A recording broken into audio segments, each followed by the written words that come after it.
मस्जिद जिसने वक्फ की है, गौसे आज़म आकर नमाज पढ़ने, गरीब नवाज आके नमाज पढ़ने, बोलो उनके सजदे का सवाब किसको मिलेगा? अब जरा होश से शान सिद्दीक सुन लो, जिसकी वक्फ की हुई जमीन पे जो सजदा करता है उसके सजदे का सवाब वाकिफ को भी मिलता है। तो अल्लाह के रसूल ने कमोबेश 10 साल तक के उस जमीन पे सजदा किया है जो अबू बकर सिद्दीक ने वक्फ किया है। जब हुसैन ने भाग के सजदे का कोई जवाब नहीं हो सके तो लाइए दोनों जहां मीज़ान में, मैंने एक सजदा ज़मीन करबला से ले लिया। जब हुसैन का सजदा ऐसा है तो उनके नाना का सजदा कैसा होगा? और वो 10 साल के सजदे का फैज़ जिसके नाम अमाल में लिखा जा रहा है उसे दुनिया अबू बकर सिद्दीक व रहमतुल्लाहि व बरकातुहू। अल्हम्दुलिल्लाहि रब्बिल आलमीन वल्लज़ीना आमनू अशद्दु हुब्बन लिल्लाह सदक़ल्लाहुल अज़ीम। क़ाल नबी सल्लल्लाहु तआला अलैहि व आलिहि वसल्लम ला युमिनु अहदुकुम हत्ता अकूना हब्बा इलैहि मिन वालिदिही व वलदिही वन नासि अजमईन। सदक़ रसूलुल्लाह सल्लल्लाहु तआला अलैहि व आलिहि वसल्लम। नबी सरवरे हर रसूलो वली है, नबी राज़दारे मअल्लाह अली है बेताब जिसके लिए अर्श आज़म वो उस रह रवे ना मकां की गली है। तेरे दर का दरबां है जिब्रील आज़म, तेरे दर का दरबां है जिब्रील आज़म, तेरा मदह खाहर रसूलो वली है। तमन्ना है फरमाए ये रोज़े महशर, ये तेरी रिहाई की चिट्ठी मिली है। और तेरे चारों हमदम है एक जान एक दिल, तेरे चारों हमदम है एक जान एक दिल। अबू बकर फारूक उस्मा अली है, अबू बकर फारूक उस्मा अली है। और शफाअत करे हश्र में जो रज़ा की, शफाअत करे हश्र में जो हमारी, सिवा तेरे किसको ये कुदरत मिली है। आज की ये महफिल अस्दक़ुस सादिक़ीन सैयदुल मुत्तकी, चश्मो गोशे वज़ारत अफ़ज़लुल बशर बादल अंबिया बित्तहक़ीक़ सैयदना अबू बकर सिद्दीक रदियल्लाहु तबारक व तआला अन्हु की बारगाह में खिराज अक़ीदत पेश करने के लिए इनेक़ाद पज़ीर है। अल्लाह रब्बुल इज़्ज़त की बारगाह में दुआ है कि आये करीमा और जिस हदीस मुबारका को तिलावत किया गया उस पर हक कहने और उसे उसके मुतालिक हक सुनने और हक पर हमें अमल करने की तौफीक अता फरमाए। इंसान वही इंसान कहलाने के लायक है जिसके सीने में इश्क मौजूद है। अगर इश्क की चिंगारी इंसान के सीने में नहीं तो आलिम रब्बानी तो किसी को इंसान कहना दूर की बात, किसी मुत्तकी और परहेजगार का किसी को इंसान कहना दूर की बात, किसी मुहद्दिस मुफस्सिर वली का किसी को इंसान कहना दूर की बात। जर्मनी की खाक छानने वाला डॉक्टर उस शख्स को इंसान मानने के लिए तैयार नहीं है जिसके सीने में इश्क की चिंगारी नहीं है। इकबाल ने कहा था, बुझी इश्क की आग अंधेर है, बुझी इश्क की आग अंधेर है, मुसलमान नहीं राख का ढेर है। अल्लाहु अकबर। इंसान के सीने में जब इश्क रसूल का शरारा बुझ जाए तो फिर वो इंसान नहीं रह जाता, वो राख का ढेर बन जाता है। वो मुसलमान नहीं रह जाता, फिर वो राख का ढेर बन जाता है। और याद रखना, जिस सीने में इश्क की आग भड़क उठे, जिस सीने में इश्क की आग लग जाए तो फिर वो इंसान सब कुछ बन जाता है।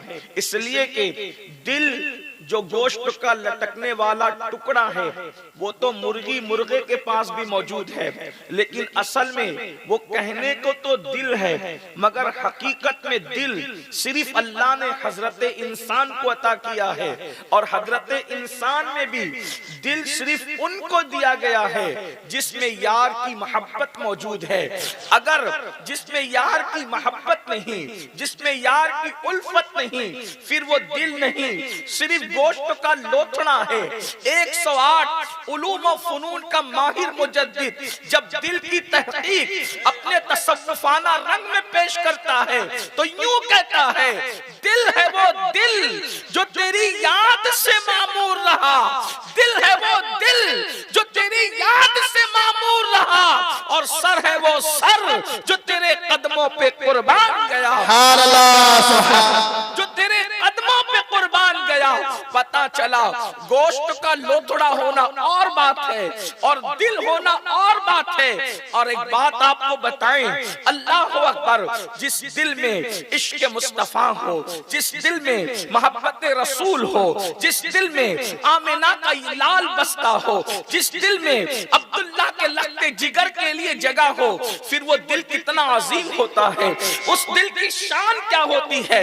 इसलिए कि आज किसी दिलदार का जिक्र है, इसीलिए दिल की बात हो रही है। और याद रखना, सिद्दीक अकबर की अफजलियत की बात अहले सुन्नत 1400 साल से करते आए हैं, और इंशाअल्लाह जब तक जादा हक पर ज़बाने कायम रहेगी अफजलियत के सिद्दीक का नारा लगता रहेगा। मगर एक बात आपको बता दें, अफजलियत के सिद्दीक अकबर की वजह क्या है, ये अल्लाह के रसूल ने खुद बयान फरमाया कि सिद्दीक का मकाम क्यों अफजल है, अफजलियत की वजह क्या है, उनको जो मर्तबे मिले उसकी वजह क्या है। अल्लाह अकबर, नफिल नमाजों की वजह से नहीं, नफल रोजों की वजह से नहीं, तस्बीह और तहलील की वजह से नहीं। मेरे आका इरशाद फरमाते हैं, जिसको हमारे मुर्शिद हुजूर सैयदी सरकार मीर अब्दुल वाहिद बिलगिरामी रहमतुल्लाह अलैह ने सबे सनाबिल शरीफ में नकल किया है, जिसका मफहूम पेश कर रहा हूँ। मेरे आका इरशाद फरमाते हैं, अबू बकर को जो मर्तबा मिला है वो नफ्ल इबादत की वजह से नहीं, बल्कि अबू बकर को जो मर्तबा मिला है वो उसके दिल की कैफियत की वजह से मिला है। दिल को जो दिल के अंदर कैफियत है, और दिल की कैफियत क्या है, अल्लाह अकबर, सिद्दीक अकबर के दिल की हकीकत का कौल अगर बयान कर दूं तो शायद लोगों में हजम करने की ताकत न रहे। जिसको पढ़ना है वो मीर साहब की सबे सनाबिल जाकर के पढ़े कि सिद्दीक अकबर के दिल की कैफियत क्या थी। लेकिन सिर्फ एक बात मकाले औरफा से मैं आपके सामने पेश करता हूं, फिर पता चले कि सिद्दीक किस हस्ती का नाम है, अबू बकर किसे कहते हैं, सैयदना सिद्दीक अकबर की शान क्या है। इमाम अहले सुन्नत मकालुल औरफा में लिखते हैं, उसका भी खुलासा पेश कर रहा हूं, तवज्जो करना। इश्क, इसलिए कि मेरा उन्वान आज इश्क ही है। अल्लाह पाक इरशाद फरमाता है, मोमिन की शान, मोमिन वो है वल्लदीना आमनु, ईमान वाले वो हैं, अशद्दु हुब्बन लिल्लाह, कि वो अल्लाह से शिद्दत की मोहब्बत करते हैं। एक है मोहब्बत हुब और एक है शिद्दत की मोहब्बत। जो मोहब्बत है उसको मोहब्बत कहते हैं, जो हुब है उसको मोहब्बत कहते हैं। लेकिन जब ये मोहब्बत शिद्दत इख्तियार कर जाती है तो फिर इसी मोहब्बत को इश्क कहते हैं।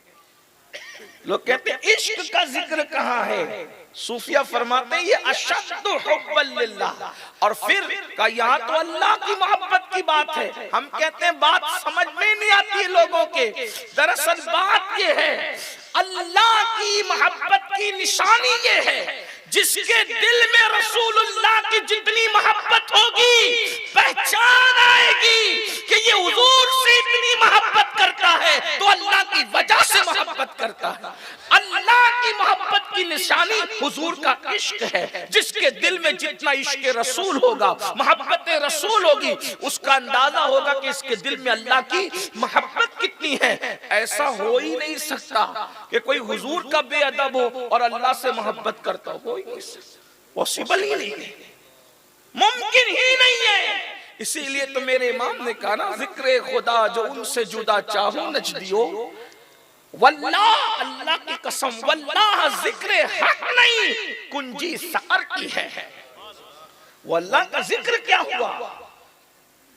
तो अर्ज ये कर रहा था इमाम अहले सुन्नत ने जो नकल किया, इश्क क्या चीज है इश्क।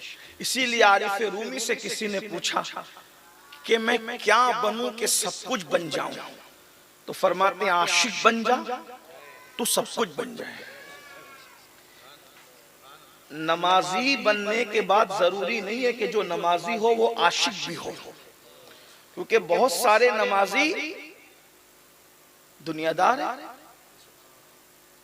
हर हाजी आशिक को जरूरी नहीं, हर खतीब हो आशिक को जरूरी नहीं, खतीब होकर भी आशिक हो जरूरी नहीं, हर मुहद्दिस आशिक को जरूरी नहीं, हर आलिम आशिक को जरूरी नहीं,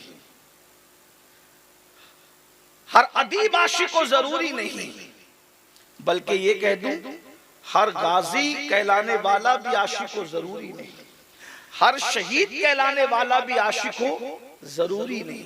लेकिन याद रखना, जो आशिक होगा वो नमाजी भी होगा, क्योंकि आशिक को पता होगा कि मेरे महबूब की आंखों की ठंडक नमाज में है, तो नमाज क्यों तर्क करेगा। जो आशिक होगा वो शहीद होने की तमन्ना भी रखेगा, बल्कि जितने शहीद हुए सच्चे शहीद वो सब के सब आशिक थे, इसलिए कि उनको ये पता था कि खून का पहला कतरा जमीन पे गिरता है और यार बेहिजाब नजर आता है। तो इश्क ने उन्हें तख्ते-दार पर भी मुस्कुराने पर मजबूर किया, वरना देखे लोग तो बिस्तर पर भी चैन की नींद सो नहीं पाते, क्योंकि लोगों की कैफियत की पता नहीं मौत कब आ जाए।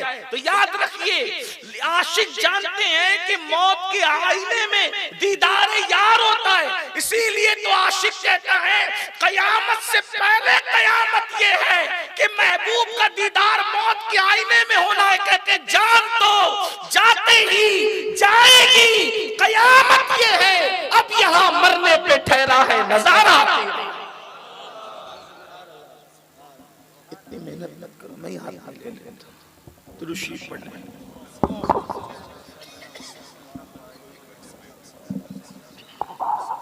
दुरूद शरीफ पढ़ने बुलंद आवाज से। अल्लाहुम्मा सल्ली अला सय्यदिना व मौलाना मुहम्मदिन मादिनिल जूदी वल करम वालिहिल किराम वब्निहिल करीम व उम्मतिहिल करीमा या अकरमल अकरमीन व बारिक व सल्लिम सलातु व सलामुन अलैका या जद्दल हसन वल हुसैन। तो जो आशिक बनेगा, देख लें आप, सच्चे शोहदा आशिक थे, सच्चे नमाजी आशिक थे, सच्चे हाजी आशिक थे, सच्चे खतीब आशिक थे, सच्चे अदीब आशिक थे, सच्चे शायर आशिक थे। बल्कि आदमी सच्चा शायर बन भी नहीं पाता जब तक वो आशिक न बने, इसलिए कि इश्क ही उसको शायरी करने पर उभारता है। अल्लाह अकबर। तो अर्ज ये कर रहा था कि आरिफ रूमी ने कहा आशिक बन तो सब कुछ बन जाएगा। और आपको ये बात बता दूं, इस उम्मत में सबसे बड़ा आशिक अकबर अगर अल्लाह के रसूल का कोई है तो उसे दुनिया सिद्दीक अकबर कहती है। वो सिद्दीक अकबर भी है, वो आशिक अकबर भी है, वो गाजी अकबर भी है, वो खतीब अकबर भी है, वो सैयदुल खुतबा भी है। इसलिए कि उम्मत का सबसे पहला खतीब कोई है, उनको दुनिया सिद्दीक अकबर कहती है। सबसे पहले जिसने फजाइले रिसालत माप पर अलल ऐलान तकरीर की है उसे सिद्दीक अकबर कहा जाता है। सबसे पहले जिसने मार खाया है हुजूर के लिए उसे सिद्दीक अकबर कहा जाता है। जिसने सबसे पहले कलमा पढ़ा है अल्लाह अकबर जवानों में अल्लाह अल्लाह, उस जात को सिद्दीक अकबर कहा जाता है। सिद्दीक अकबर है, अल्लाह अकबर। और ये बात भी कहूं, जब भी हुजूर कोई गुफ्तगू करते थे सबसे पहला नाम अगर अक्सर हुजूर की जबान पर किसी नाम भी सैयदना सिद्दीक अकबर का नाम था। सिद्दीक अकबर है उम्मत का सबसे बड़ा खतीब, उम्मत का सबसे बड़ा आशिक रसूल, अल्लाह से सबसे ज्यादा डरने वाला, मुत्तकी नहीं बल्कि खुदा जिसे अतका के लक़ब से याद करता है, वो सिद्दीक अकबर रज़ी अल्लाह तआला अन्हु की जात है। लेकिन बात उनके इश्क रसूल की, उम्मत का सबसे बड़ा आशिक, सबसे बड़ा आशिक रसूल इस उम्मत में दुनिया जिसे सिद्दीक अकबर कहती है। लेकिन बात जो है वो ये कि आशिक क्या होता है, आशिक का मकाम क्या होता है, आशिक कैसा होता है। तो मक़ालुल उरफ़ा में इमाम लिखते हैं जिसका मफ़हूम ये है कि सुल्तानुल आरिफीन सैयदना बायज़ीद बुस्तामी रहमतुल्लाह अलैह अपने घुटनों को जमीन पे रख करके रो रहे हैं और आपकी आंखों से खून के आंसू निकल रहे हैं। बात यह है इसलिए कि रोने वाले तो दुनिया की मोहब्बत में भी रोते हैं, लेकिन आशिक खून के आंसू रोता है। शायद आपने नहीं देखा होगा किसी को खून के आंसू रोते हुए। खून के आंसू का आपने जिक्र तो सुना, लेकिन खून के आंसू रोते हुए नहीं सुना होगा, नहीं देखा होगा। ये आशिकों की सिफत है और मैं समझता हूं कि आशिकों को शायद जो उस लेवल के उशाक थे हमारी निगाहों ने नहीं देखा या कम देखा। अल्लाह अकबर। आशिक अच्छा ये भी है जो खून के आंसू रोने वाले लोग हैं वो मजमे आम में तो नहीं रोते ना, फिर उनके अपने रोने के मकामात भी जुदा होते हैं, इसलिए कि उनको मजमे से क्या ताल्लुक। जब यार की मारिफत नसीब होती है तो फिर आदमी दोनों आलम से बेगानगी का इजहार करता है। दो आलम से करती है बेगाना दिल को अजब चीज है लज्जत आशनाई। जिसको यार की आशनाई की लज्जत नसीब हो जाती है फिर वो वीराना तलाश करता है, फिर वो बियाबान तलाश करता है, फिर वो तन्हाई तलाश करता है। क्यों? इसलिए कि जब वो तन्हा होता है तो यार साथ होता है, जब वो खामोश होता है तो यार महवे गुफ्तगू होता है, जब वो आंखें बंद करता है तो यार का मुशाहिदा करता है।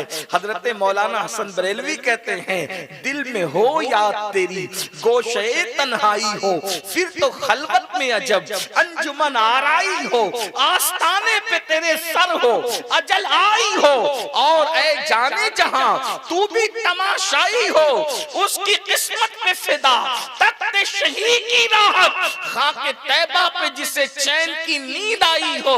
सुल्तानुल आरिफीन बायज़ीद बुस्तामी घुटनों को टेक कर आलमे तहज्जुर में खून के आंसू रो रहे हैं। कोई मुरीद आता है और आने के बाद आपको खून के आंसू देखकर कहता है मुर्शिद आप खून के आंसू रो रहे हैं, खून के आंसू रोने की वजह क्या है? तो सुल्तानुल आरिफीन बायज़ीद बुस्तामी फरमाते हैं बेटा 2 कदम में अर्श पर गया था। आशिक की परवाज़ देखिए, आपकी तवज्जो चाचा। मैं ये बतौर तमहीद अर्ज करता हूं, अभी मैंने गुफ्तगू शुरू नहीं की और सर्दी का मौसम भी है, मुझे इसका ख्याल भी है। गुजरात की सरजमीन है, इसका भी ख्याल है, और इससे ज्यादा ख्याल ये कि भरूच की सरजमीन है। तो मैं आपके सामने बहुत तवील गुफ्तगू नहीं करूंगा, मैं आपके सामने तमहीद अर्ज करके थोड़ी सी बात अर्ज करके बात पूरी कर दूंगा। तवज्जो है आपकी। आशिक की परवाज देखें, आशिक की परवाज जहां कहीं कहीं फरिश्तों के पर थकते हैं, आशिकों की परवाज उसके आगे होती है। हाँ, यहाँ फरिश्तों से मुराद आम फरिश्ते, इसका ख्याल करें। तो क्या अर्ज कर रहा था? 2 कदम में अर्श पे गया था। तो इसमें रोने की क्या वजह है? 2 कदम में जो अर्श पे जाए उसमें रोने की वजह, रोने की वजह यह है कि जब मैं अर्श पर पहुंचा, जब मैं अर्श से मेरी मुलाकात हुई, बतौर मफहूम में सिर्फ समझाने के लिए, अर्श से मेरी मुलाकात हुई तो मैंने देखा अर्श ऐसे बेचैन है जैसे जंगल में प्यासा भेड़िया प्यास की वजह से बेकरार होता है। सुल्तानुल आरिफीन की अक्कासी पर जरा तवज्जो करें, किस अंदाज से अर्श की बेचैनी को बयान फरमाया है। किस इस्तिआरे के साथ आपने अर्श की बेकरारी को बयान किया है। अल्लाह अकबर। हुजूर मुफ्ती आजम रहमतुल्लाह अलैह उसकी अक्कासी यूं करते हैं, अर्श पर है मगर अर्श को जुस्तजू। अल्लाह अकबर। सुल्तानुल आरिफीन कहते हैं, जब मैं अर्श पर पहुंचा तो मैंने देखा कि अर्श ऐसे बेकरार और बेचैन है जैसे जंगल में प्यास की वजह से प्यासा भेड़िया बेकरार होता है। मैंने पूछा कि ऐ अर्श तू क्यों बेचैन है, तेरी बेचैनी की वजह क्या है? तो कहा मैं खुदा को ढूंढ रहा हूँ, खुदा को तलाश कर रहा हूँ। अल्लाह अकबर। तो उस वक्त कहा अरे हमें तो बता दिया जाता है अर्रहमानु अलल अर्श इस्तवा, कि रहमान ने उस्तवा किया अर्श पर जैसा कि उसकी शान है।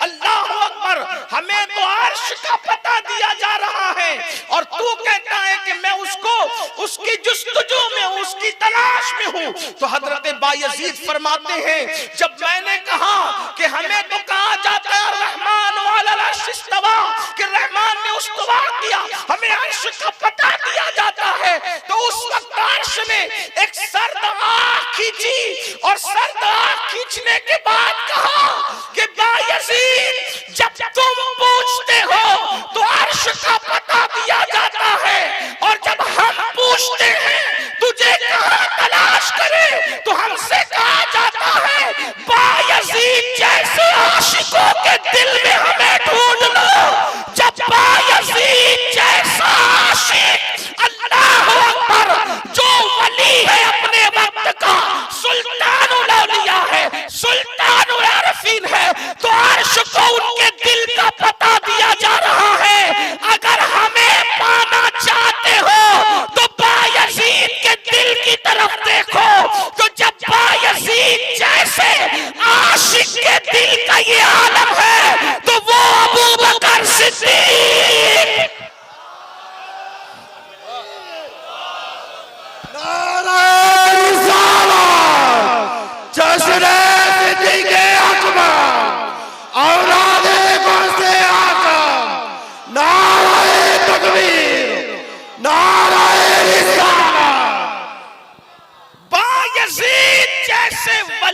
आशिक के दिल की कैफियत ये है कि अर्श को कहा जा रहा है अगर हमें चाहते हो तो फिर बायजीद जैसे आशिक के दिल की तरफ अल्लाह अकबर उस तरफ रुजू करने के लिए, उस तरफ के लिए पता दिया जा रहा है।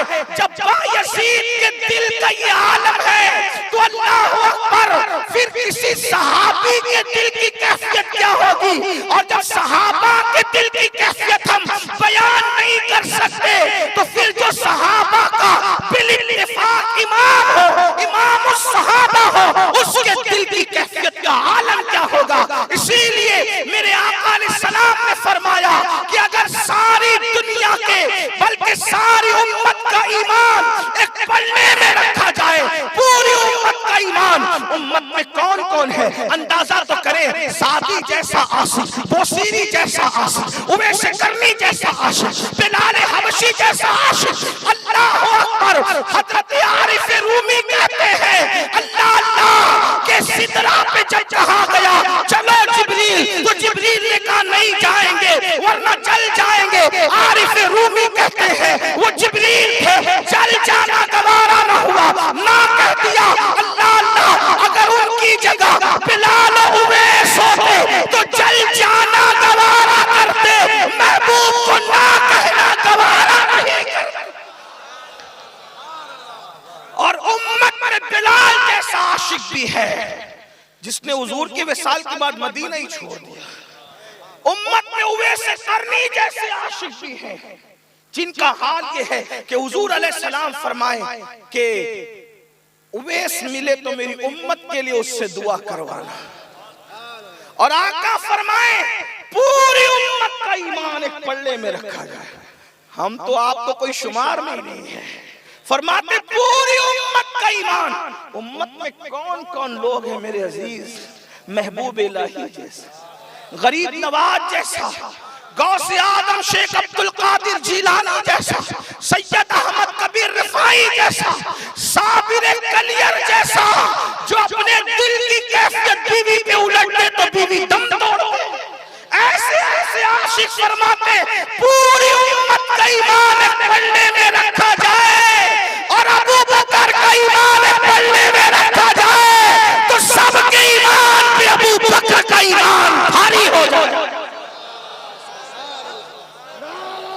तकबीर, नाराए रिसालत, जश्न सिद्दीक़ अकबर, औलादे रसूल, नाराए तकबीर, नाराए रिसालत।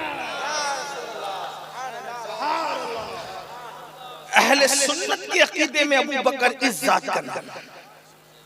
दाता साहब रहमतुल्लाह अलैह फरमाते हैं, सरकार दाता अली हुजवेरी रहमतुल्लाह अलैह कि रसूलुल्लाह जैसा कोई पीर नहीं, और यकीनन नहीं है, यकीनन नहीं है हुजूर जैसा पीर। इसलिए कि जितने पीर हैं हुजूर अलैहिस्सलातु व तस्लीम की वजह से पीर हैं।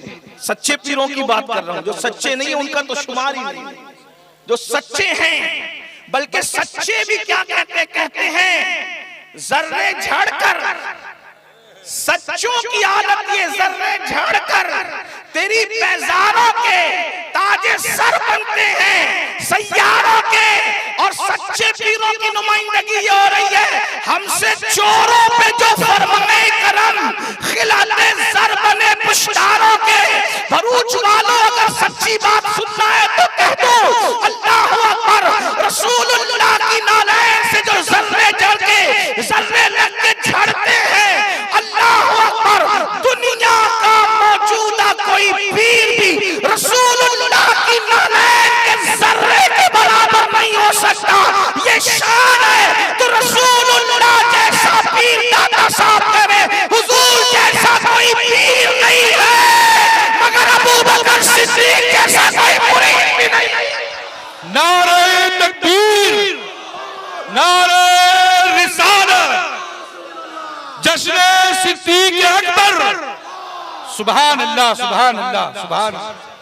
जब लोग महबूब इलाही को समझ नहीं पाए, तवज्जो है, महबूब इलाही को समझ नहीं पाए, तो फिर महबूब इलाही के नाना मोहम्मदुर रसूलुल्लाह को क्या समझ सकते।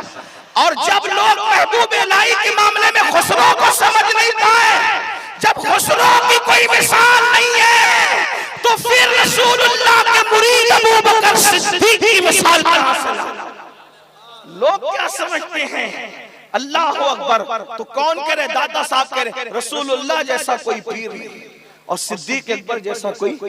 आदाब मुरीदी अगर सीखना है तो सिद्दीक अकबर से। और एक बात आपको बताऊं, जो दाएं बाएं से सुन करके ये कहते हैं कि हुजूर के विसाल के बाद सहाबा बिगड़ गए थे, तो उन बिगड़े हुओं को मैं कहना चाहता हूं कि जब गरीब नवाज का ये हाल हो, गरीब नवाज 90 लाख को ईमान की दौलत देने वाले गरीब नवाज, नबी का शहजादा अताए रसूल, अना सागर को घाघर में समेटने वाले गरीब नवाज, हिंदुस्तान वालों के दिल पर राज करने वाले गरीब नवाज, हिंदुस्तान के सिंहासन पर क़यामत तक के लिए विराजमान गरीब नवाज। हुकूमत वक्त याद रखे, यहाँ तो कल दूसरा रहेगा, जमीन हिंदुस्तान का राजा हमारा खाजा सदा रहेगा। गरीब नवाज की शान क्या है, सीरत निगारों ने लिखा, सरकार कुतुबुद्दीन बख्तियार काकी कहते हैं हमेशा आंखें बंद रखते थे गरीब नवाज। तवज्जो करना, अगर आपको वाकई चिश्तियत में रहना है तो तवज्जो करना। अल्लाह अकबर। सच्ची चिश्तियत सरकार कुतुब साहब से बढ़कर कौन बयान कर सकता है। गरीब नवाज के जानशीन है, फरमाते हैं गरीब नवाज अक्सर आंखें बंद करके रखते थे, लेकिन जब आंखें खोलकर किसी को तवज्जो से देख लेते, तवज्जो करना, आंखें खोलकर जब किसी को तवज्जो से देख लेते, तो फिर वो नहीं रह जाता, वो नहीं रह जाता। अपने अल्फाज में समझाने के लिए कह दूं, डाकू को देख लेते, डाकू नहीं रह जाता। चोर को देख लेते, चोर नहीं रह जाता। झूठे को देख लेते, झूठा नहीं रह जाता। तासीर इतनी थी नजर में, जिसको तवज्जो से देख लिया उसको मकामे विलायत अता कर देते थे। आप बताओ, जब अताए रसूल किसी को एक नजर देखे तो इतनी बुलंदी पे ले जाते हैं, जिस रसूल ने बार-बार अबू बकर को देखा हो और अबू बकर ने बार-बार मुस्तफा जाने को देखा हो, तो अबू बकर क्या है ये बयान ही नहीं हो सकता। मोहम्मद से आदम के लबों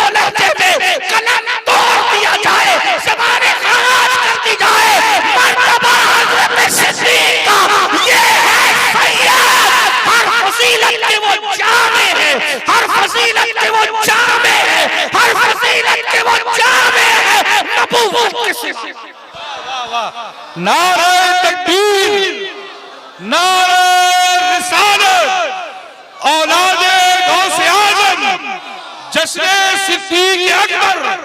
सुभान अल्लाह, सुभान अल्लाह, सुभान अल्लाह। जो नापाक दूध वाले सच्चे सैयदों को शक की नजर से देखते हैं, इनका अकीदा क्या है? तो सुनो हमारा अकीदा क्या है। नबूवत के बाद जितनी फजीलत हो सकती है तसव्वुरात में ले आओ, तसव्वुरात में हर फजीलत के जामे है सिद्दीक, हर फजीलत के वो जामे हैं। और किसने कहा? किसी किसान देहाती ने नहीं, मुहद्दिस आजम ने। हाँ, वो मुहद्दिस आजम जब 500 उलमा स्टेज पर होते थे तो खुतबे सदारत के लिए उनको मुंतखब किया जाता था। वो मुहद्दिस आजम कह रहा है और लोग हालात देखकर जबान बदलते हैं। वो तो तारीख सल्तनत का बेटा है। लोग सल्तनत के लिए बिकते हैं, वहां सल्तनत को पैर मारकर खुदा को पाने के लिए निकला जाता है। तो वहां जबानें नहीं बदलती। मुहद्दिस आज़म हिंद की चौचवी रहमतुल्लाह अलैह इरशाद, हर फजीलत के वो जामे, हर फजीलत के वो जामे हैं। नबुव्वत के सिवा कौन कह रहा है? मुहद्दिस आज़म ही। तो सिद्दीक अकबर इतने बड़े आशिक, 3 मंजिलें हैं इश्क के इजहार की। हुजूर ने ला युमिनु अहदुकुम हत्ता अकूना अहब्बा इलैहि मिन वालिदिही व वलदिही वन्नासि अजमाइन। कोई तुम में का कामिल मोमिन नहीं हो सकता जब तक अपने नबी से मोहब्बत न करे। कितनी? अपने माँ बाप से ज्यादा, अपनी औलाद से ज्यादा, और सब लोगों से ज्यादा जब तक मोहब्बत न करे। फिर एक मकाम और आगे आया एक दूसरी हदीस में, जब तक अपनी जान से ज्यादा मोहब्बत न करे कामिल मोमिन नहीं होगा। बस मुख्तसर सर्दी का ख्याल करते हुए, सिद्दीक इश्क के हर मंजिल का इमाम है। तवज्जो है, सिद्दीक हर इश्क की हर मंजिल का इमाम है। सिद्दीक इश्क की हर मंजिल का इमाम है। पहली मंजिल क्या आती है? लोग अजमाइन। शुरुआत करते लोगों से प्यार भी होता है, नफरतें भी होती है ना? लेकिन अगर लोगों से मोहब्बत हो, तवज्जो, लोगों से अगर मोहब्बत हो, सिद्दीक ने लोगों को ही छोड़ दिया हुजूर के इश्क। तवज्जो फरमाए भाइयों, रमजान शरीफ में इफ्तार का वक्त आता ना, इफ्तार का, और गर्मी का मौसम हो, शरबत ठंडा, आदमी ऐसी नजर लगा के देखता है, और जैसे ही इफ्तार का वक्त आता है ना, माँ बाप की फिक्र ना बच्चों की फिक्र, सीधा हाथ गिलास पर जाता है या ठंडे शरबत पे जाता है। ऐसा ही जब 12 घंटे 14 घंटे का रोजा हो, आओ सिद्दीक का इश्क देखो। पहला खिताब फजाइल रिसालत में किया सिद्दीक ने। जो लोग सिद्दीक अकबर के खिलाफ बातें करते हैं, मैं उनसे कहता हूँ, आज रसूलुल्लाह की फजीलत बयान करना आसान है। फजाइल रिसालत पढ़ो, खाना भी मिलता है, नजराना भी मिलता है, इज्जत भी मिलती है, फूलों का हार भी मिलता है। आज तो दोस्तों दुश्मन सभी पढ़ते हैं फजाइल रिसालत। मेरे आका सिद्दीक अकबर ने उस दिन पढ़ा था जब सिद्दीक ने अजमत रिसालत, मौलाना ने अभी उस पर जो है वो गुफ्तगू फरमाई कि सिद्दीक अकबर ने हुजूर के फजाइल पढ़े। इतना मारा मक्के वालों ने कि अधमरा छोड़ के भाग के, वो भी गलत फहमी में कि मर गए, मुर्दा छोड़ समझकर छोड़ के भागे। खानदान के लोग आए, सिद्दीक की हमदर्दी में नहीं, बिरादरी की असबियत में उठा के ले गए।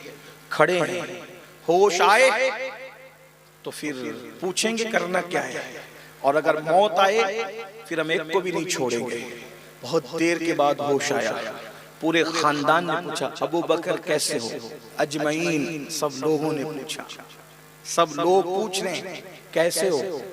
क्या जवाब होना चाहिए बीमार का? लोग समझ रहे थे सिद्दीक जख्मी है, जिस्म के एतबार से लोगों को जिस्म नजर आ रहा था, सिद्दीक तो जख्मी थे दिल के एतबार से। लोग समझ रहे थे जिस्म बीमार है, लेकिन वो मरीज इश्क रसूल थे। सिद्दीक और मरज़ इश्क रसूल जो होता है उसका इलाज कोई नहीं कर सकता। हमारे दादा मुर्शिद फरमाया करते थे, मरज़ इश्क का बीमार भी क्या होता है, मरज़ इश्क का बीमार भी क्या होता है, जितनी करता है दवा दर्द सिवा होता है, जितनी करता है दवा दर्द सिवा होता है। अल्लाह अकबर। सिद्दीक अकबर से खैरियत पूछी जा रही, अबू बकर कैसे हो? जवाब क्या देते हैं पता है? कोई मुसलमान नहीं है वहां, तना अबू बकर सिद्दीक मुसलमान। खानदान के लोग कह रहे कैसे हो? कहते हैं पहले ये बताओ मेरे आका कैसे हैं, पहले ये बताओ मेरे आका कैसे। वो सलामत, सब सलामत। गुस्से में आ गए लोग, हमें तेरी पड़ी है, तुझे किसी और की पड़ी है। सब लोग छोड़कर चले गए, लोग छोड़ के चले गए, कुर्बान कर दिया, क्योंकि लोगों को तो कुर्बान ही कर दिया, किसी की परवाह नहीं की। माँ माँ होती है, माँ सराहने बैठी रही, माँ ने कहा बेटा दूध पी लो। बेहोश थे ना, दूध का माँ जब तक मेरे आका को नहीं देखूंगा न कुछ खाऊंगा न कुछ पीऊंगा। बेटे पी लो। माँ कसम है अल्लाह की, कुछ नहीं खाना जब तक उनको नहीं देखना। बताओ वो कैसे हैं? मुझे कुछ खबर नहीं। कहा जाओ उम्मे जमील बिनते खत्ताब को बुला कर के लाओ, वो बताएगी। जब गई उनकी वालिदा उम्मे खैर उनका नाम था। अल्लाह अकबर। पूछा कि तुम्हारे आका कैसे हैं? उन्होंने कहा मुझे क्या खबर, और कौन आका? क्योंकि उस वक्त ईमान छुपाया जा रहा था, बहुत ज्यादा लोग तकलीफ पहुंचा रहे थे, गुंडागर्दी करते थे लोग मुसलमानों के साथ। अल्लाह अकबर। तो फिर कहा कि अच्छा अबू बकर बुलाते हैं। जब पहुंचे तो पूछा आका कैसे हैं? उन्होंने कंखियों से इशारा किया, तुम्हारी अम्मी सुन रही है, कि इनकी फिक्र न करो, बताओ कैसे हैं?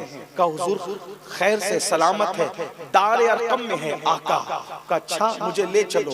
और फिर सिद्दीक माँ का और उम्मे जमील का सहारा लेकर जैसे ही गए दारे अरकम की तरफ, हुजूर ने पूछा अबू बकर कैसे हो? अर्ज़ करते हुजूर आप सलामत है, मेरा सब कुछ सलामत है। और हुजूर से लिपट गए, हुजूर ने लिपटाया, और वो मंजर था कि हुजूर सिद्दीक को देख के रो रहे थे और सिद्दीक हुजूर को देखकर रो रहे थे, और दोनों को रोते देखकर सहाबा रो रहे थे। और फिर जब सिद्दीक अकबर के आंसू थमे हैं तो सिद्दीक ने अर्ज़ की आका दुआ कर दे मेरी माँ भी मुसलमान हो जाए, अल्लाह इनको भी ईमान की दौलत अता कर दे। बस हुजूर के हाथ क्या उठने थे, फिर उस दुआ की शान ही क्या, वो तो खुद जाने दुआ है, वो तो खुद शाने दुआ है। अल्लाह अकबर। मेरे इमाम उस दुआ का तसव्वुर यूं बांधते हैं, इनायत का जोड़ा, इजाबत का सेहरा, दुल्हन बन के निकली दुआए मोहम्मद, इजाबत ने झुककर गले से लगाया, बड़ी नाज से जब दुआए मोहम्मद। अल्लाह अकबर। इधर हाथ उठे और उधर सिद्दीक अकबर की अम्मी को ईमान कबूल करने की तौफीक नसीब हो गई, और उसी वक्त उनकी वालिदा ने ईमान कबूल किया।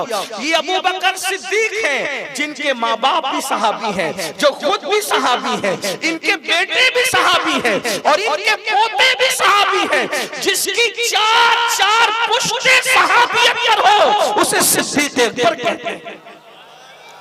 लोगों को कुर्बान की परवाह नहीं की। दूसरी मंजिल आती है लोगों के बाद माल, औलाद से पहले माल। क्योंकि जब बच्चा बीमार पड़ता है तो आदमी क्या कहता है, डॉक्टर साहब जितना माल चाहे ले लो, मेरा बच्चा अच्छा हो जाए। ऐसे ही है ना, यानी कि अब माल की बात।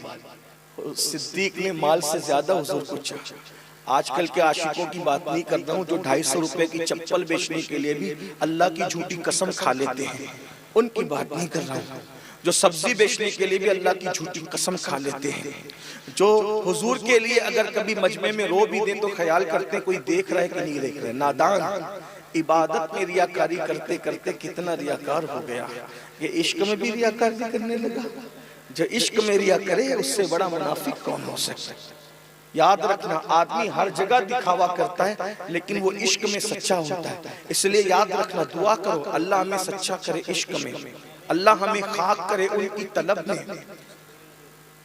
माल किसको पसंद है? माल के लिए भाई भाई का गला काटता है ना।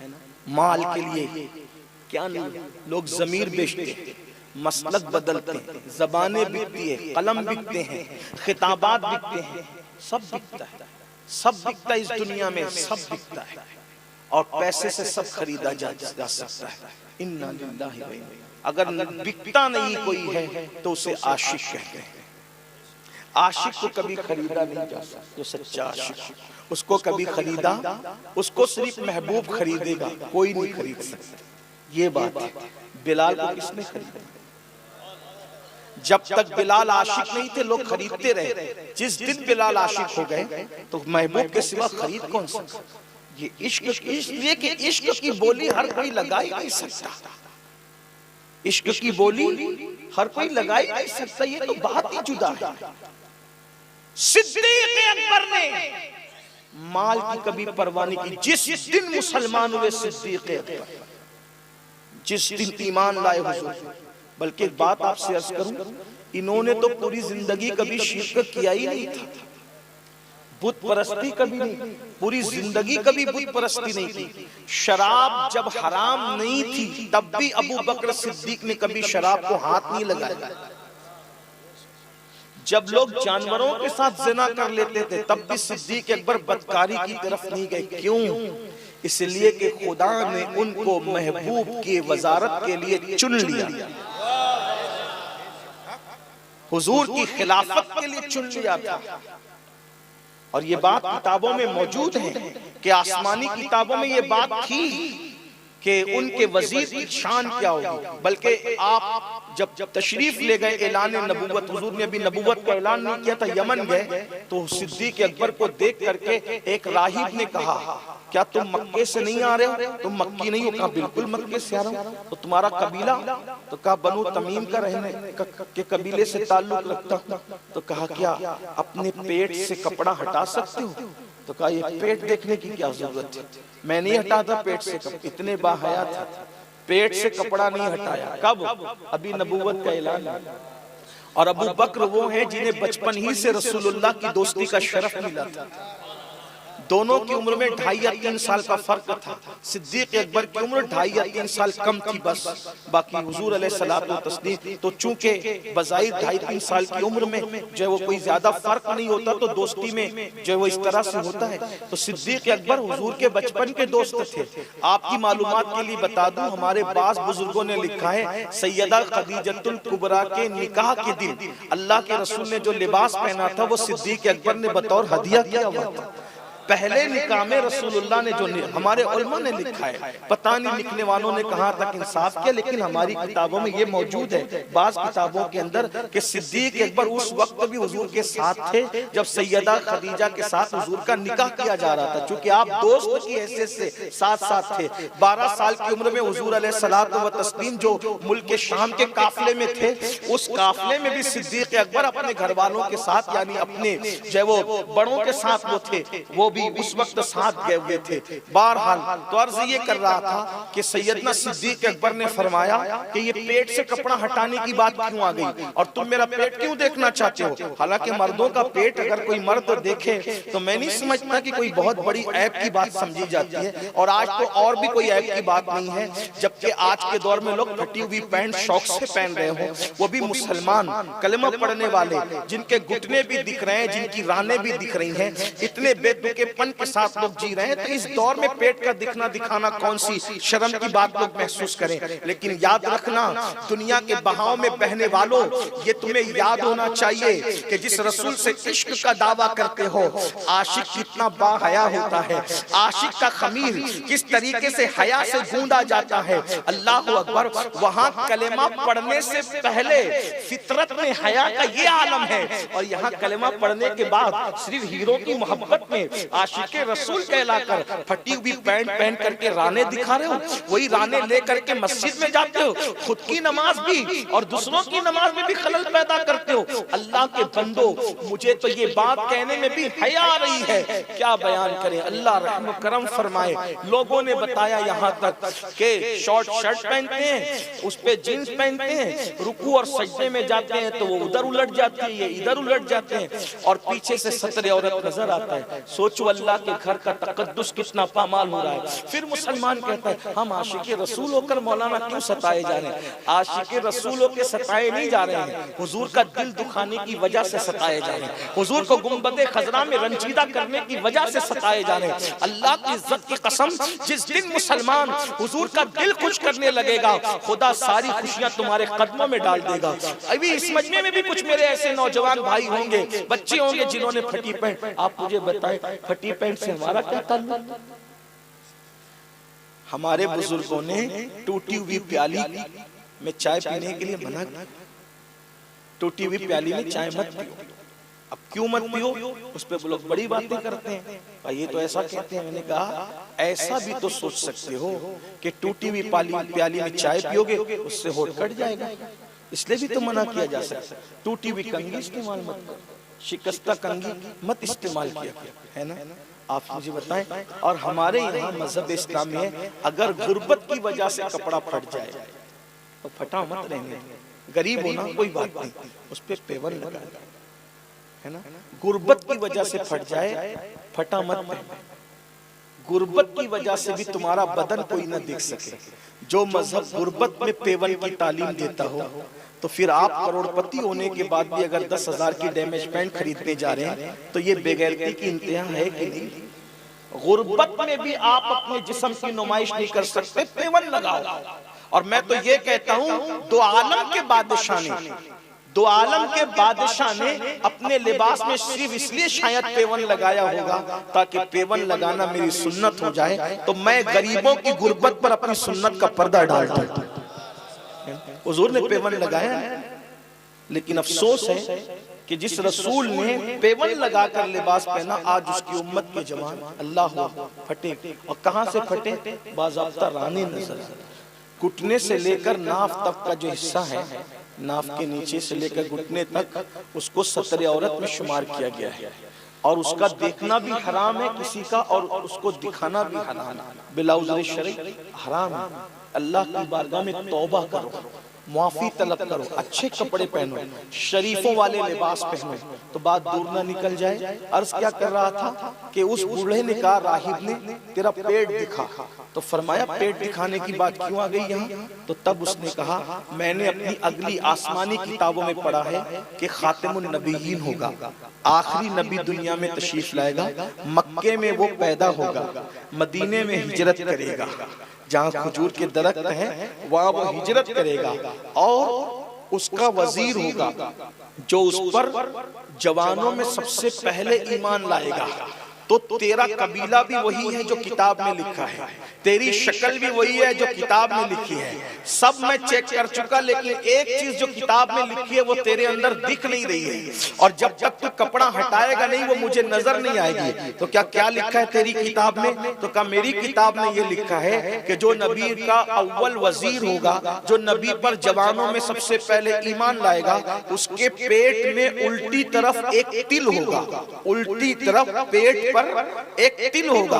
अभी तक वो तिल सिद्दीक अकबर ने भी नहीं देखा था, अभी तक वो तिल सिद्दीक अकबर ने भी नहीं देखा था।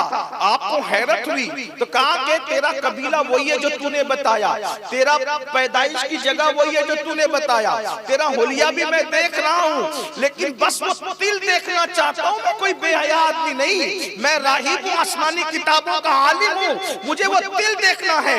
कितने तुम्हारे जिस्म में तिल है आपको भी नहीं पता। हाथों पर हो तो तवज्जो चली जाती है, पैरों पर हो तो तवज्जो चली जाती है, जिस्म के तिल पर तवज्जो नहीं जाती। अल्लाह अकबर। जब सिद्दीक अकबर ने पेट से कपड़ा हटाया तो खुद सिद्दीक को भी हैरत हुई कि अब तक मैं अपना तिल नहीं देख सका था, जो इस बूढ़े ने तवज्जो दिलाई तो देखा कि बाईं तरफ तिल है, तिल को देखा। फिर वो राहिब ने 12 शेर हुजूर की नात के लिखे और कहा जा और जाना उसको मेरा सलाम कहना और कहना कि मैंने उनकी शान में ये लिखा है, जा करके पेश कर देना। लेकिन ये बात आगे बढ़ाने से पहले बताओ मुसलमानों, अबू बकर को समझते क्या हो? अल्लाह ने आसमानी किताबों में अबू बकर के पेट का दिल भी बयान किया है। जिसके पेट का दिल आसमानी किताबों में बयान किया जाए उसे अबू बकर सिद्दीक कहते हैं। आप अंदाजा फरमाए सिद्दीक अकबर की शान। और यमन में थे, सोचा कि कौन होगा, वो कौन होगा जो आखिरी नबी और मैं उसका वजीर, उस पे पहला ईमान लाने वाला। जैसे ही लौटकर यमन से मक्का गए, बैठे तो कुछ टेढ़े तिरछे जमा हुए, क्योंकि वो बहुत बड़े ताजिर थे सिद्दीक अकबर, शरीफ आदमी थे, लोग बड़ी इज्जत की नजर से देखते थे। तो उतने में आ गया अबू जहल और उसने कहा, अबू बकर, मक्के में तुम्हारे जाने के बाद हंगामा हो गया। क्या हंगामा हुआ? बोले मोहम्मद ने सल्लल्लाहु अलैहि वसल्लम कहा कि वो अल्लाह के नबी है। बस इतना सुनना था। सिद्दीक अकबर ने कोई बात ही नहीं की, उठ करके गए सरकार के पास। और चूंकि दोस्त थे ना, तो दोस्ती में बड़ी कुर्बत भी थी। पूछा, क्या आपने ऐसा कहा? हाँ ऐसा कहा, मुझ पे वही आई, अल्लाह का नबी हूं मैं, सरकार ने फरमाया। तो दोस्ती के माहौल में कहा, अगर आप नबी हैं तो कोई मोजज़ा दिखाएं ना। सरकार ने मुस्कुरा के कहा, क्या यमन में जो बूढ़ा मिला था वो मोजज़ा तेरे लिए काफी नहीं है? यमन में जिस बूढ़े से मुलाकात हुई वो काफी नहीं है? कहा कि मैं तो यमन में बहुत से बूढ़ों से मिला, बहुत से बूढ़ों से मिला, लेकिन कौन, किस बूढ़े की आप बात कर रहे हैं? कहा, जिसने तेरा तिल दिखाया। हाय हाय हाय, जो यमन में तिल की बात जानता हो वो मदीने में रह करके दिलों की बात नहीं जानता।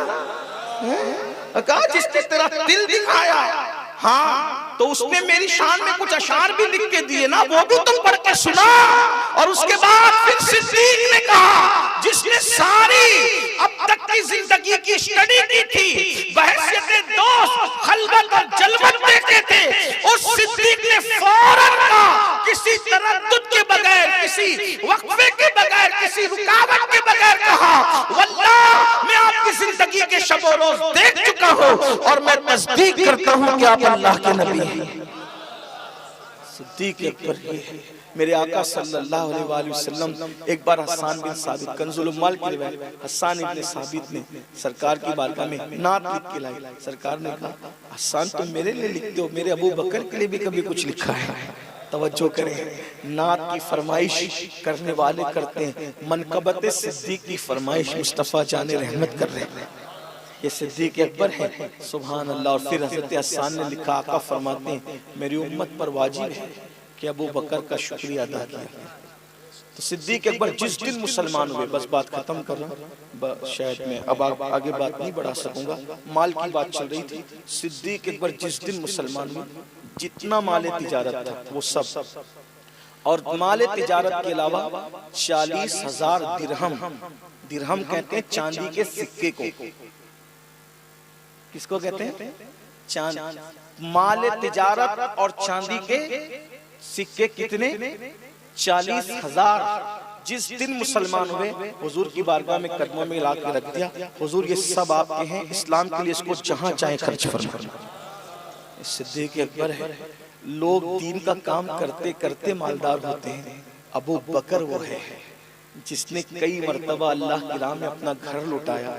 और एक मर्तबा अबू बकर सिद्दीक पर वो वक्त भी आया कि मक्के का इतना बड़ा ताजिर, जिसके हाथ पे उस्मान गनी जैसे ताजिर, जिसके हाथ पे अब्दुल रहमान इब्न औफ जैसे ताजिर, जिसके हाथ पे जुबैर और तलहा जैसे ताजिरों ने कलेमा पढ़ के इस्लाम कबूल किया है, इतना बड़ा ताजिर उम्मत का, इस्लाम का, बल्कि मक्के का इतना बड़ा ताजिर जब घर लुटाता है, तो लुटाते लुटाते एक वक्त ऐसा आता है कि सैयदना सिद्दीक अकबर कुर्ता भी नहीं बदन पर होता, और अबू बकर सिद्दीक टाट पहनते इस्लाम के लिए, टाट, और बबूल के कांटे लगा देते। वजह, हम तबूक की जंग में जा रहे हैं और इस वक्त तो मुसलमानों के पास शहीदों को कफन देने के लिए कपड़ा भी नहीं है, कुर्ता भी उतार कर अल्लाह की राह में दे दिया। कोई शहीद होगा तो उसको मेरा कुर्ता बतौर कफन काम आ जाएगा। ये फिक्र थी सिद्दीक अकबर रज़ी अल्लाह ताला की। आप अंदाजा फरमाएं, उसे सिद्दीक कहते हैं। तो माल भी कुर्बान किया, माल भी कुर्बान किया, फिर आल भी कुर्बान की, और फिर जान भी कुर्बान की। 2 मंजिलें बाकी रहती है। इसी पे मैं अपनी बात को मुकम्मल करता हूँ कि सिद्दीक अकबर रज़ी अल्लाह ताला की जो कुर्बानियाँ हैं उम्मत अगर क़यामत तक उनके फजाइल पढ़ते पढ़ते पढ़ते पढ़ते जिंदगी खत्म कर दे, जिंदगियां खत्म होगी, सिद्दीक की फजीलत खत्म नहीं हो सकती। क्योंकि सिद्दीक के बारे में अल्लाह के रसूल अलैहिस्सलातु व तस्लीम का एक फरमान किस कदर हमें झिझोड़ रहा है। पूरी उम्मत का ईमान एक पल्ले में रखा जाए और अबू बकर का ईमान एक पल्ले में। मुझे एक रिवायत याद आ रही है, सोचता हूँ कि सर्दी की वजह से बयान बंद कर दूं, लेकिन एक रिवायत सिद्दीक अकबर के लिए सुन ले, कुछ याद रहे न रहे। अल्लाह के रसूल अलैहिस्सलाम से पूछा गया, या रसूल अल्लाह, ये रिदवान अकबर क्या है? अल्लाह पाक इरशाद फरमाता है, वरिदवानुम मिनल्लाहि अकबर। तो सहाबा ने पूछा, या रसूल अल्लाह, ये रिदवान अकबर क्या है और ये किसके लिए? बल्कि पूछने वाले सिद्दीक अकबर ही थे। ये रिदवान अकबर क्या किसके लिए? फरमाया, अबू बकर, रिदवान अकबर तेरे लिए। रिदवान अकबर तेरे लिए। हुजूर ये है क्या? मेरे लिए तो है क्या? क्या फरमाया पता है? अबू बकर, अल्लाह पाक जन्नतियों के लिए आम तजल्ली फरमाएगा जैसा कि उसकी शान। यानी किसी को सुबह दीदार होगा, किसी को शाम होगा, किसी को सिर्फ समझाने के लिए दिन में एक बार होगा, किसी को हफ्ते में एक बार होगा, ऐसे है ना। लेकिन आका फरमाते हैं, रिदवान अकबर के अबू बकर लोगों को के लिए आम तजल्ली फरमाएगा और लोग अल्लाह का दीदार करेंगे। कैसे करेंगे? कैफियत तो अल्लाह जाने। हमारे बुजुर्गों ने कहा जब करेंगे तब बता देंगे, है ना। तो फिर फरमाते हैं आका, लेकिन जिनको रिजवान अकबर मिलेगी अल्लाह उनके लिए खास तजल्ली फरमाएगा, यानी उनके लिए खास तजल्ली की जाएगी। और वो रिजवान अकबर का मकाम किसको दिया गया? अबू बकर, अल्लाह ने वो तुझे अता फरमाया। मतलब क्या? खुदा जब अपना दीदार कराएगा तो अल्लाह पाक अपनी शान के मुताबिक आम दीदार सबको कराएगा, लेकिन जब बारी यारे गार की आएगी तो उनके लिए खास तजल्ली फरमाई जाएगी, जैसा कि उसकी ये है सिद्दीक अकबर। इसलिए बड़ी तकलीफ होती है उस वक्त कि हम लोग 11वीं शरीफ की नियाज करते हैं। 11वीं शरीफ की नियाज पे तकलीफ नहीं होती, वरना पता चला क्लिप कट के जाएगी तो कहा कि देखो एक नई बात करते हैं। हाँ हाँ, उस पे तकलीफ नहीं होती। तकलीफ इस पर होती है कि हम हर महीना 11वीं तो करते हैं, लेकिन साल में हम 22वीं नहीं करते। क्या मतलब? मतलब यह है कि हम गौस पाक की नियाज तो करते हैं, लेकिन सिद्दीक अकबर की नियाज कब करोगे? गौसे पाक से पहले अगर हमारे इसाले सवाब का कोई हकदार है तो वो हुजूर के यार लोग, जो गौसे आजम के भी मुर्शिद लोग हैं, गरीब नवाज के मुर्शिद। 11वीं करो, धूम से करो, मैं मना नहीं करूँ, अल्हम्दुलिल्लाह मैं खुद इस पर आमिल हूँ। और बल्कि जब दोस्त मुझसे कहते हैं गुर्बत की तंगदस्ती की शिकायत करते तो मैं लोगों को हुजूर मुजाहिद मिल्लत रहमतुल्लाह अलैह का अमल बताता। 11वीं करो फला पाओ, 11वीं करके देखो, हर महीना गौस पाक के नाम की फातिहा दिला के देखो, तंगदस्ती दूर ना हो तो फिर कहने। हमारे सरकार मुजाहिद मिल्लत रहमतुल्लाह अलैह लोगों को बताया करते थे, जब लोग आके कहते थे परेशान हो जाते कोई तावीज़ तो फरमाया 11वीं करो, हर महीना 11वीं। अब लोग कहेंगे 11वीं से क्या होगा? मैंने कहा जब होगा देख लेना, सच्ची अकीदत से करके देख। यहाँ अकीदत का मामला है ना। मुर्शिद इजाजत कहते हैं ना, यकीन वाले कहाँ से चले कहाँ पहुंचे, यकीन वाले कहाँ से चले कहाँ पहुंचे, जो अहले शक है अगर में मगर में रहते हैं, जो मस्जिद का चंदा खा जाए उसको कब तौफीक होगी 11वीं करने की? ये तो सुन्नियों का मुकद्दर है कि हम बहाने बहाने खिलाने के जो है वो तरीके जानते हैं, और हमारे बुजुर्गों ने ये हमें तरीका बताया है। तो अर्ज ये कर रहा था, 11वीं पे तकलीफ नहीं है, लेकिन ये जरूर कहूंगा अफसोस है सिद्दीक अकबर की 22वीं आ जाए, सैयदना फारूक आजम की शहादत की तारीख आ जाए, उस्मान गनी की शहादत की तारीख आ जाए, मौलाए कायनात की शहादत की तारीख आ जाए, हमारी मस्जिदों में सन्नाटा क्यों होता? हमारे घरों में इसाले सवाब क्यों नहीं होता? जब आप अपने घर में कोई एहतिमाम ही नहीं करोगे तो आपको कैसे पता चलेगा आपकी नस्लों को कि सिद्दीक अकबर कौन थे, फारूक आजम कौन थे, उस्मान गनी कौन थे, मौला अली कौन थे, बिलाल बख्शी कौन थे? जिनकी तारीखें कम से कम लोगों को याद है, उनकी तारीखों में तो इसाले सवाब की तकरीब करो और फिर देखो ये हुजूर के महबूब लोग हैं। हुजूर ने जिनको चाहा, सरकार ने एक मर्तबा एक हाथ अबू बकर सिद्दीक का अपने हाथ में लिया, दूसरा हाथ फारूक आजम का हाथ में, और सहाबों का देख रहे हो किस हालत में, हाँ देख रहे या रसूल अल्लाह, फरमाते हैं जैसे आज देख रहे हो ना, हम क़यामत में भी इसी तरह आएंगे।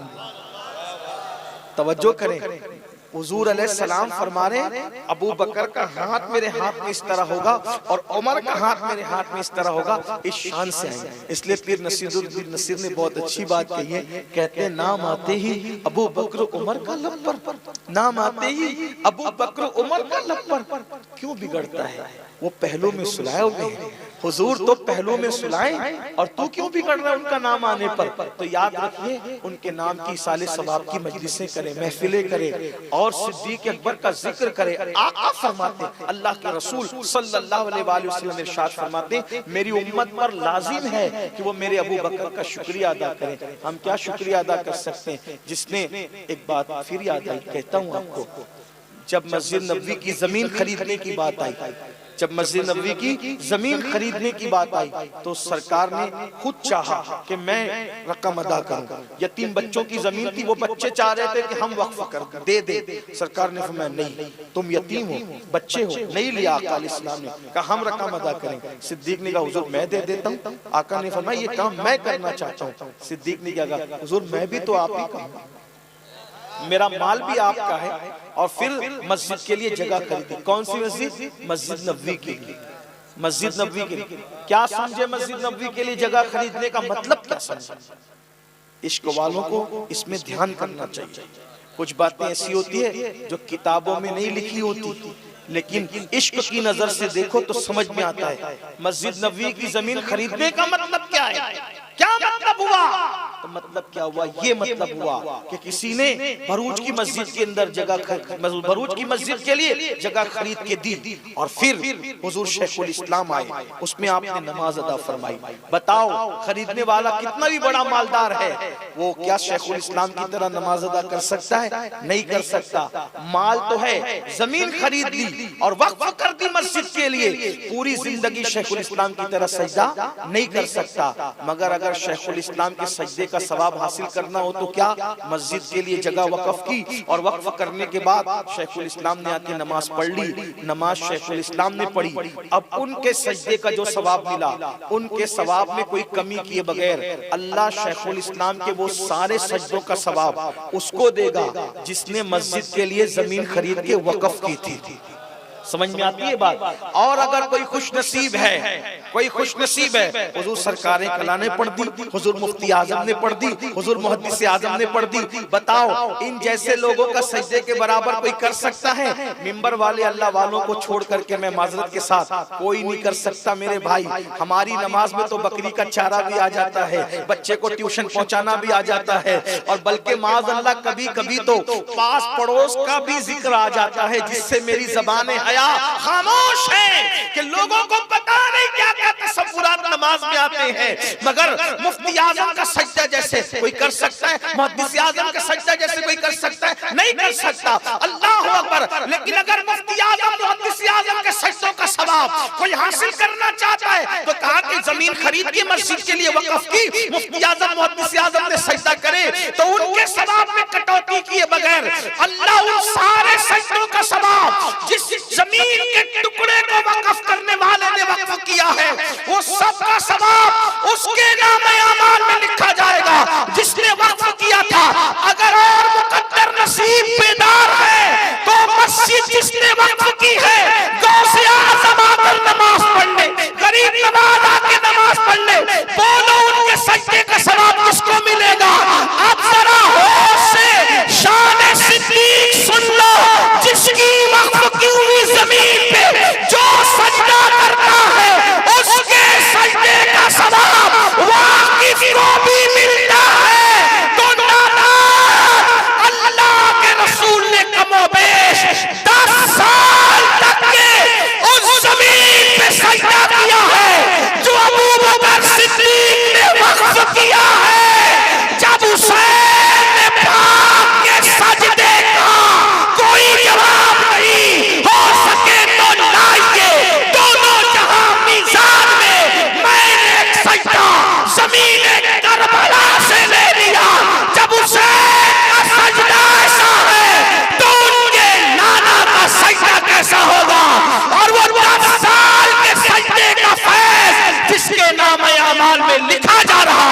से दुनिया अबू बकर सिद्दीक।